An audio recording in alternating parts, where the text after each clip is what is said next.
दोस्तों नमस्कार। मैं नीलम कुमार सिंह आज आपके सामने 1 दिसंबर 2022 की सुबह की ताज़ा खबरों के साथ उपस्थित हूँ। अवगत करा दूँ कि मैं इस समय हिंदुस्तान से बाहर हूँ, इसलिए मैं जो आपको रिपोर्ट कर रहा हूँ ये भारत से प्राप्त सूचना के अनुसार मैं ये रिपोर्ट आपको और ये समाचार आप तक पहुँचा रहा हूँ। सबसे पहले आज हम राजनीति की बात कर लेते हैं। कांग्रेस के नेता राहुल गांधी की भारत जोड़ो यात्रा के दौरान मध्य प्रदेश में महत्वपूर्ण मंदिरों में जो उन्होंने विजिट किया है, जो उन्होंने उनके दर्शन किए हैं, उस पर मध्य प्रदेश की संस्कृति मंत्री ने कहा है कि आध्यात्मिक क्रियाकलापों का राजनीतिक लाभ नहीं लेना चाहिए। उल्लेखनीय है कि अन्य राजनीतिक दल इसका भरपूर लाभ उठाते हैं, परंतु कांग्रेस के केवल मंदिर दर्शन के ऊपर ही टिप्पणी की जाती है। अगले समाचार में केंद्रीय गृह मंत्री अमित शाह के अनुसार कांग्रेस ने जो ट्राइबल्स हैं, जो जनजाति लोग हैं, उनके गौरवमय इतिहास को संरक्षित करने के लिए कोई कार्य नहीं किया है। केंद्रीय गृह मंत्री श्री अमित शाह ने यह भी स्वीकार किया है कि कांग्रेस ही केवल महत्वपूर्ण विपक्षी दल है, और उन्होंने ये भी दावा किया है कि चुनाव के नतीजे आने के पश्चात आम आदमी पार्टी का कोई भी विजयी उम्मीदवारों की सूची में नहीं दिखाई देगा। इस प्रकार से केंद्रीय गृह मंत्री आजकल पूरी तरह से चुनाव में है। पहले चरण के चुनाव का प्रचार समाप्त हो चुका है, दूसरा चरण का चुनाव 5 तारीख को होना है, उसके चुनाव प्रचार अभी जारी रहेगा। इसके अलावा मैं ये भी अवगत करना चाहूँगा कि देश की जो आर्थिक स्थिति है उसके बारे में हमारे मुख्य आर्थिक सलाहकार पी अनंता नागेश्वर के अनुसार देश की अर्थव्यवस्था पिछले वर्ष की तुलना में पटरी पर आ रही है। एक महत्वपूर्ण प्रश्न है। इसके बाद हम चलते हैं कुछ अन्य प्रदेशों की खबरों की ओर। पश्चिम बंगाल के पूर्व मंत्री पार्थो चटर्जी की नज़दीकी अर्पिता मुखर्जी को प्रवर्तन निदेशालय द्वारा मनी लॉन्ड्रिंग मामले में गिरफ्तार कर 14 दिसंबर तक की न्यायिक हिरासत में ले लिया गया है। उत्तराखंड के हाईकोर्ट ने एक महत्वपूर्ण निर्देश दिया है कि ऐसी फैक्ट्रियां और प्लास्टिक विक्रेता जो कि प्लास्टिक की डिस्पोजल की पूर्ण व्यवस्था नहीं रखते हैं, उन पर राज्य को प्रतिबंध लगा देना चाहिए।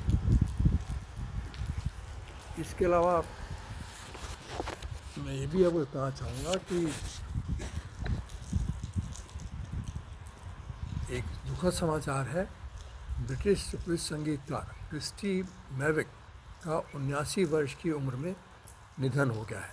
उन्होंने कई महत्वपूर्ण स्थानों पर अपना गायन प्रस्तुत किया था। इसके अलावा 64 वर्ष की उम्र में टोयोटा किर्लोस्कर के वाइस प्रेसिडेंट विक्रम किर्लोस्कर का हृदयगत रुकने से निधन हो गया है। ये दो बड़ी दुखद समाचार हैं, विशेष तौर पर भारत के लिए। और एक और दुखद समाचार कि लखनऊ बहराइच हाईवे पर बस और ट्रक की टक्कर में 5 लोगों की मौत हो चुकी है, 15 लोग गंभीर रूप से घायल हैं और अधिक लोगों के भी मरने की संभावना हो सकती है। और पत्रकारिता के जगत में एक विशेष खबर, रवीश कुमार जो कि पत्रकारिता के क्षेत्र का एशिया का नोबेल पुरस्कार कहा जाने वाला पुरस्कार जीत चुके थे, उन्होंने आज NDTV से अपना इस्तीफा दे दिया, जो कि स्वतंत्र पत्रकारिता को एक बहुत बड़ा झटका है। कानपुर से महत्वपूर्ण खबर है।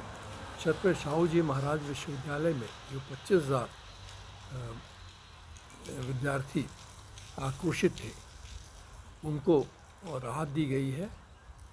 राहत के विशेष बातों पर तो मैं नहीं जा रहा हूँ, लेकिन ये ज़रूर कहना चाहूँगा कि जो लोग द्वितीय वर्ष में फेल हो गए थे, उनको पूर्व छात्रों की तरह एग्ज़ाम देने की अनुमति मिल गई है।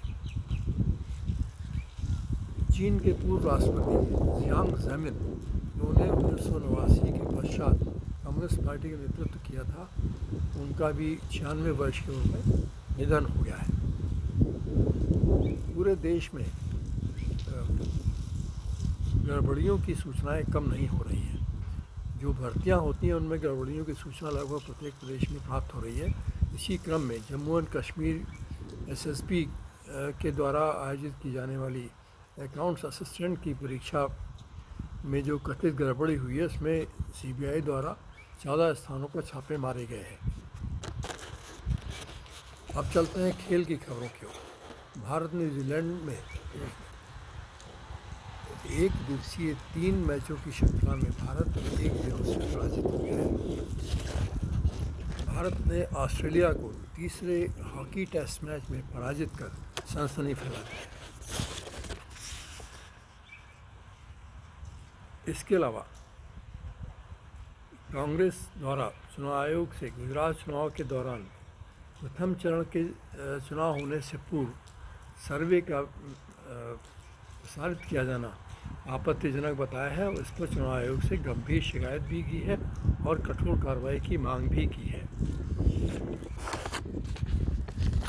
कर्नाटक हाई कोर्ट ने पीपुल्स फ्रंट ऑफ इंडिया पर लगाए प्रतिबंध को सही करार दिया है। मुंबई की विशेष अदालत ने महाराष्ट्र के पूर्व मंत्री को जो कि मनी लॉन्ड्रिंग मामले में जेल में बंद है, उनकी जमानत याचिका खारिज कर दी गई है।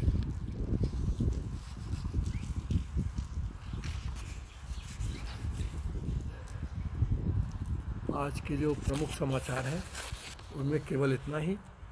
आज मैं ये भी बता दूं कि ब्रिस्बेन में यहाँ पर बारिश हो रही है। बारिश के चलते मैं छाता लगाकर बाहर से आपको रिपोर्टिंग कर रहा हूँ, जो आप देख भी पा रहे होंगे।